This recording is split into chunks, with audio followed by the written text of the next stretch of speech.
Conference. We welcome to the program now retired police chief Brendan Cox. He is retired from the Albany Police Department in upstate New York. Chief, thanks for coming on today. Thank you for having me. I appreciate it. So what brings you to Mississippi and the End It for Good conference? So we were invited to come to speak at the End It for Good conference. We've been in talks with the folks, with Christina and her folks at End It for Good for a couple of years, partners, and really excited to be here to be able to share about law enforcement assisted diversion and really talk about how we can continue to move away from punishment and criminalization and really change the way we address addiction and mental health issues in this country.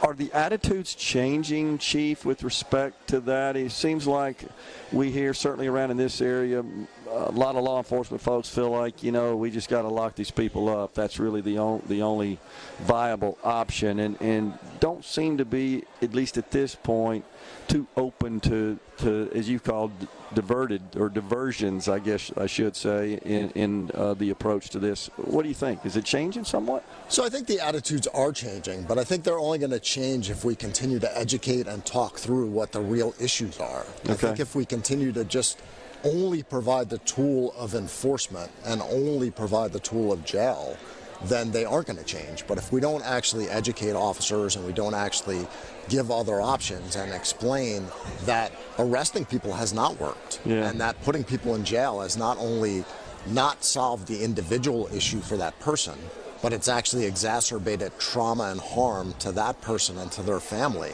and just created further issues that if, we just kick the can down the road and cause more problems for that person and for their family and just continue to create it. And we've been able to show that. If you look at the research, we've been able to show that we increased incarceration rates by 700% for nonviolent drug offenses, yet the use of drugs in this country continued to increase. So if we know that strategy didn't ultimately stop people from using drugs, then why are we continuing to do it? Yeah. So if we know that, in fact, criminalizing this, punishing people, coercing them is not working, then we need to do something different. We need to give people an avenue to help. And especially when we know the underlying reason why people use drugs. Sure, you can make an argument, okay, was it a choice the first time they used? Sure, you want to make that argument, go ahead. But when it comes down to the fact that when people wind up having substance use disorders, when they wind up with addictions, usually there's an underlying trauma issue, there's an underlying mental health issue, and jail is clearly never going to solve that issue.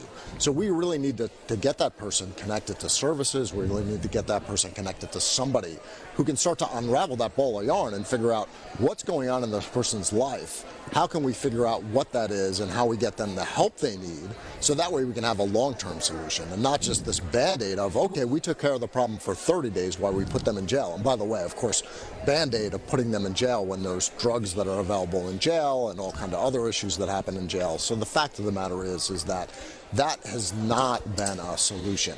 And again, back to, police buy-in, it's a matter of the fact that we haven't given police the tools that they need to be able to take a step back and say, no, we're not the experts on this. We have other folks that are, and we need to be able to hand this ball off to them so they can ultimately do their jobs. So it's an educational endeavor, it sounds, to a great extent. It's a huge educational endeavor and resource endeavor. Yeah. We need to be able to invest in those resources to be able to change this tide and actually change the culture of where we are. Yeah, makes total sense. And what about just inside law enforcement itself? I mean, that's an extremely stressful occupation, and often comes with it lots of trauma for officers and family.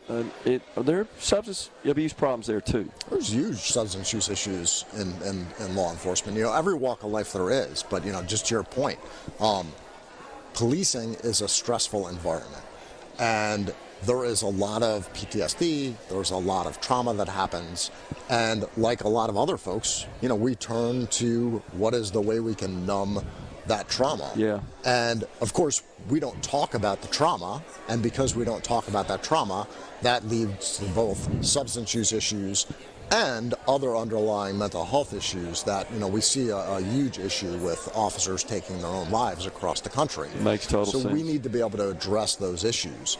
And the stigma that comes with that if we don't start talking about it, if we don't start changing that culture, we're never going to be able to address it. Just gets So worse. again, it comes down to that education of like, this is not, we have to stop looking at it as such a negative behavior and a punishment behavior, and recognize that there is a missing piece to this. There's a coping piece that Makes we need total to be able sense. to talk about it. We got to go, but the one thing you said that sticks out with me, Chief, is the statistics of our traditional approach to dealing with this issue, but we still have the problem. The problem's still around, so we got to take a look and figure something out. That made more sense to me than anything, and I hope that message gets out there and we start to adopt some of these innovative approaches and reforms. Appreciate you coming on. Thanks for being in Mississippi. Thank you.